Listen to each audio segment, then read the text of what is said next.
Hello and welcome to FPL Mate, your best mate for fantasy Premier League content for the 2023-24 season. My name is Dan and it's time for your weekly dose of experts because we are bringing you all of the data from the 100 experts this week. Who are they captaining? Who are they transferring in and out? And what are their chip plans? Guys, we're going to cover it all today. So make sure you do drop a like, do subscribe if you're new around here. Let's meet our experts. So just 3 more episodes of this series this season. And here are our 100 experts for this, not penultimate, penultimate game week of this video, I suppose. Guys, massive shout out to all of these guys. Make sure you do go check them out if you see them anywhere in and around social media, because they do help us out so much with this series. Let's see what they're up to. So 49% of them are making 1 transfer. That's almost half. We have got 18% actually making 2 transfers this game week, some of which may be taking a hit. As for our 3%ers making the 3 or more transfers, well, just 3 transfers, they are all taking hits. So guys, it could be a game week to take a hit, particularly if you do have some injuries on the cards. We've got no one using any wild cards, free hits, bench boosts, or triple captains this week. It's not really a week to play a chip in game week 36,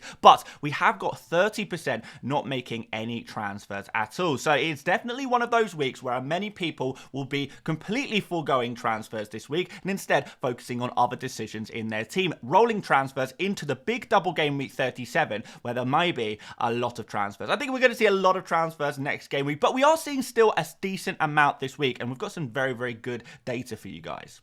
So first of all, looking at the most popular Game Week 36 transfers in the world, as we always do, Isak is coming up trumps. He is the #1 most transferred in player ahead of Game Week 36 when we look at the overall transfer trends among all FPL managers in the world. Big numbers there, almost 200,000 transfers in for him already, which is quite significant. De Bruyne coming in second with 150,000, and Guardiola, Foden, Gordon, and Haaland make up the top 6, each with over 100,000 transfers in. And I think those numbers are only going to go up. So a real big kind of trend towards picking players who double in Game Week 37, but bringing them in now, 1 game week early. The only player really breaking that trend in the overall transfers are players like Branthwaite, Pickford, those Everton players who do have a decent fixture in Game Week 37 against Sheffield United. So I think a lot of people seem to be building towards maximising their double game week players and also maybe prepping for a bench boost, which we are going to talk about later on in the video as well. But we have to look at the trends, and Isak, De Bruyne, Guardiola, Foden, Haaland, Pickford, and White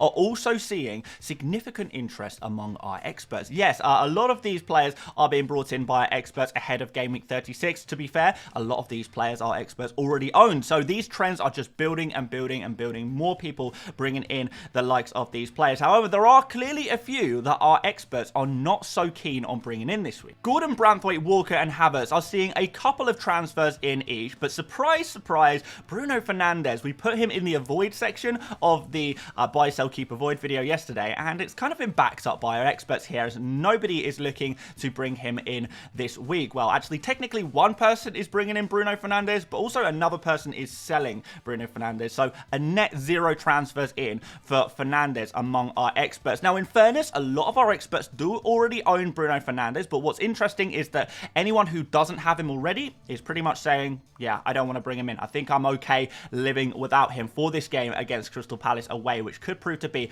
a bit of a tough one. But aside from that, we're seeing a lot of we've seen a lot of consistency between the overall player base and the experts this week. However, the order of which you see the players here in the overall player base is nothing like the order our experts are bringing in these players. And there are a few names that aren't on this list that our experts quite like the look of. So maybe some differential opportunities for you guys as well. But first of all, we need to look at who is being transferred out. And what you can see in front of you guys is a lot of Doritos of death. Those Dorito triangle shapes with the exclamation marks in. Yeah, we're seeing a lot of them, particularly in the defensive positions. I mean, Van Heck, Aït-Nouri, Bradley, Udogie, and Gusto, all defenders that a lot of people own, a lot of top managers own, all with injuries. And at the top of the list, we do see Van Hecker. Van Hecker is a player who unfortunately may have just been ruled out for the rest rest of the season. It's not confirmed yet. We'll wait for more information, but it's not looking good for him. And with Game Week 37 on the horizon, we want players like Van Hecker to be available to be a double Game Week bench boost option. And it just looks like he is not going to be that guy anymore. And therefore, it might be worth selling him. Solanke's actually the second most transferred out player. He plays away against Arsenal, which obviously you can understand is a super tough fixture for a Bournemouth striker who is falling out of form a little bit. And I think that's partially due to the fact that he's maybe been playing kind of in a two-man strike force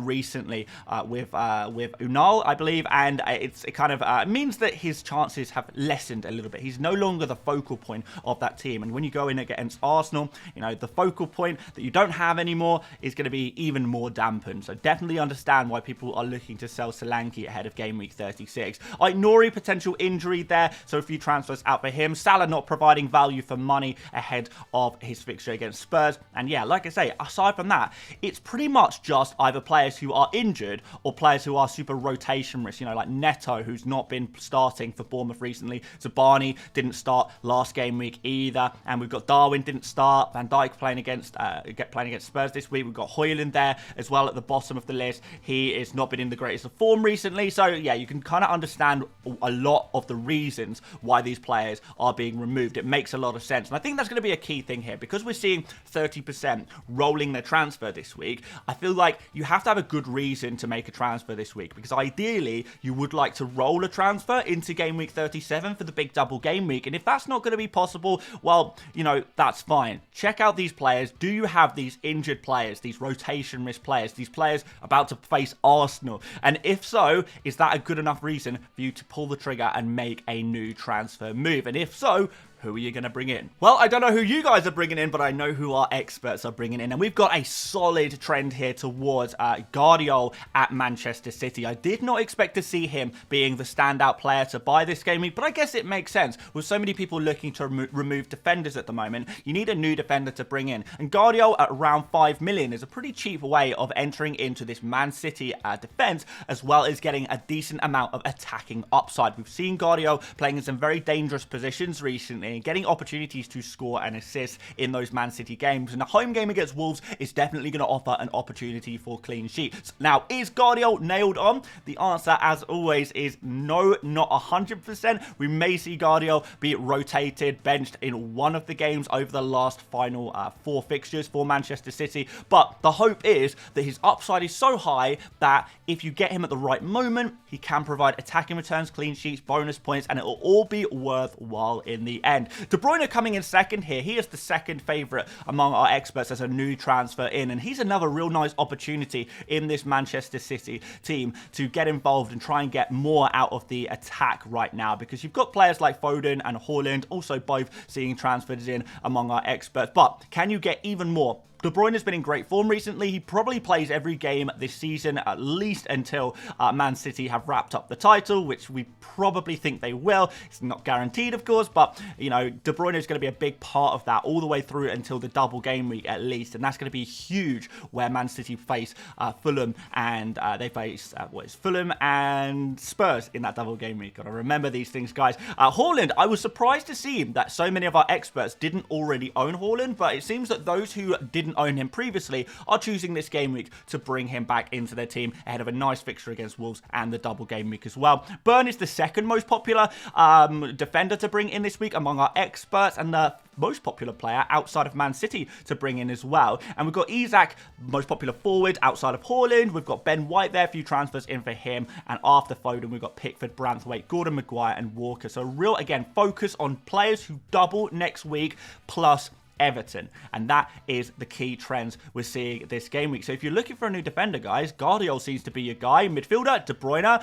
Forward, Højlund. Yes, this is the Man City episode of the 100 Experts indeed. Let's suggest some transfers based on this data. So let's start off with defenders. Now put Van Hecker as the player to transfer out, although let's be honest, if you have any other defender who is injured right now, you're probably can just replace Van Hecke with that player on this graphic, to be honest. So if you've got a Bradley, if you've got an Aitnori, if you've got a Gusto, if you feel like he is still going to be injured, lots of options of defenders to transfer out. But I want to talk about the transfers in of defenders you can potentially go for. Now, of course, the standout man is Guardiola. Unfortunately for Guardiola, he is a Man City player, and a lot of people are already tripled up on that team, so that may not be possible. Burn is another option there if you're already tripled up on Man City, but then again, maybe a lot of people tripled up on Newcastle as well. And if you're tripled up somehow already on Man City and Newcastle, so you can't get to Guardiola, you can't get to Burn, at that point, Ben White could be a really nice option. He should play every game for the rest of the season now as well. And with Arsenal's clean sheet record, as well as Ben White's, pretty decent attacking potential at the moment, he's definitely going to be a nice option to go for at 6 million. Looking at some other positions for forwards, Solanke out to Isak makes a lot of sense. If you've still got Darwin, you could also move him to Isak, but I think the key here is get Isak in your team. Outside of Haaland, Isak is clearly a top forward to go for right now. Haaland and Isak, and then whoever your third forward is kind of optional after that. In terms of midfielders, De Bruyne, he is the guy you probably want to go for. Salah to De Bruyne, if you could afford to do that, is definitely going to be an option for you. A bit of a differential there in De Bruyne as well. And for goalkeepers, a lot of people transferring out Neto and bringing in Pickford. So Pickford seems to be the pick of the bunch. Now, just one more note on goalkeepers, because I don't really know where else to talk about this issue. We've got the situation where Ederson is potentially going to be injured. Apparently, the Ederson injury is not as significant as initially thought. So, Ederson should return before the end of the season. We're just not sure exactly when that's going to happen. He's probably going to be rested for Ortega this game week. So, hopefully, you can cover Ederson for this game week. We didn't actually see too many of our experts selling Ederson this week. So, maybe our experts are just holding on to Ederson, trying to get more information about the situation. And Ortega, although he probably plays this game week, because Ederson's going to be back at some point this season, well, it's difficult to suggest Ortega as a transfer, and therefore our experts aren't really going for Ortega either. So yeah, just a quick note on that one. If you're an Ederson owner, right now it looks like our experts are keeping him, but I guess we wait for more information on that one. If you can bench him just for this game week, I think it's probably worthwhile doing that if you've got a backup goalkeeper who is good enough for you, and then we can reassess in game week 37 and make some final decisions ahead of game week 37, the double game week and bench boost if you're going that way as well. Okay, let's talk about captains this week. And yeah, it's interesting because we've only got 63% on Erling Haaland. I did expect that to be a little bit higher because it does seem like Haaland is the standout captain for this game week. And the numbers kind of back that up. What's interesting, though, is that a lot of managers, experts, are looking to go differential this week. And we do see this every season. A lot of people are looking to find someone slightly different to captain as they're trying to chase ranks, do something different, maybe try and win mini leagues. They know the leaders are all going to be captaining Haaland.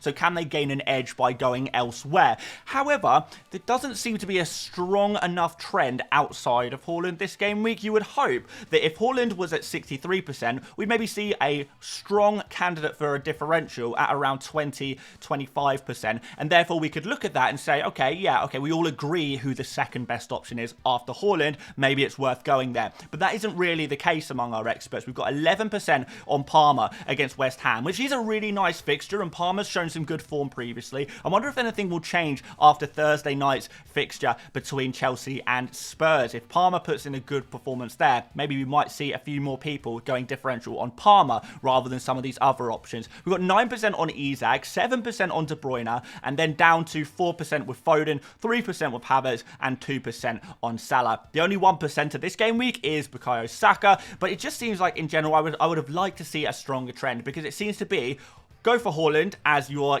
very, very basic, normal template captain. Or if you're going to go differential, well, where do you go here? There is so many different options and none are standing out in the data, which concerns me a little bit, because I was kind of looking at differential captain, and so I was thinking Palmer. Okay, I do quite like the look of Palmer against West Ham. However, there's no strong trend among our experts. So am I missing something? Is there actually the case that Isak, De Bruyne, are these just as good as a Palmer? I don't know. So maybe Haaland is just the sensible captain this game week. And if you are looking to go sensible this week, that's definitely where I would be going. And yeah, outside of that, it's a real mix. It's a real mix. So yeah, guys, let me know if you are going for a differential captain captain this week outside of Haaland, who are you going for? Can you put up a strong argument for any player outside of Haaland? And we'll see if any of you guys in the comment section actually can agree on who the second best option is, because with only 2% difference between Palmer and Isak, that is not enough of a difference in the trends in the data for me to say Palmer is the standout second best captain. But love to hear from you guys about that topic. And the final question, the bonus question I asked our experts this week is, will you be bench boosting in game week 37? Because I wanted to get an idea, a final head count before the big game week, how many people are actually going to be using the bench boost, because I was kind of thinking, you know, I'm going to be using my bench boost in 37. Is that actually going to be very much of a differential, or is it a case that everyone is doing this? How many people am I actually going to be gaining an advantage on by using my bench boost in game week 37? And it turns out only about 22% of the top managers. Yes, 78% of our experts replied saying yes, they will be using their bench boost in game week 37. That's over 3/4 of our experts going to be pulling the trigger on that chip, which is quite significant. So yeah, it seems like everyone's going to be bench boosting. If you are bench boosting, well, you know, you're just in the same boat as everyone else. It might just be a case of getting a fully fit 15 ready to go for game week 37, which may pose a bigger challenge than I initially thought. And for the 22% not using their bench boost in that game week, well, some are using other chips, the free hit, the triple captain, but in general, you know, they're probably going to be pretty worried as well. So yeah, pretty boring game week 37 as far as bench boost is concerned. It's going to be a case of a lot of people using it and not too much difference to be had by using that chip then. But hey, you never know what we might gain against the non-expert type managers. No offense to anyone who is not an expert out there. I probably am not an expert myself either. So we're all in the same boat, and hopefully we can get some gains. But that is going to wrap things up for today's video. If you did enjoy this one, make sure you do drop a like and do subscribe if you are new around here as well. Really appreciate all the support on this series throughout the year, and looking forward to going in for the final 2 episodes of the season. But game week 36, the content will not stop yet. We've got to do our team selection and the final decisions as well. So see you guys on those videos. Check out another video if you'd like to. Plenty on the channel as always, and I will see you later, mates. Bye-bye.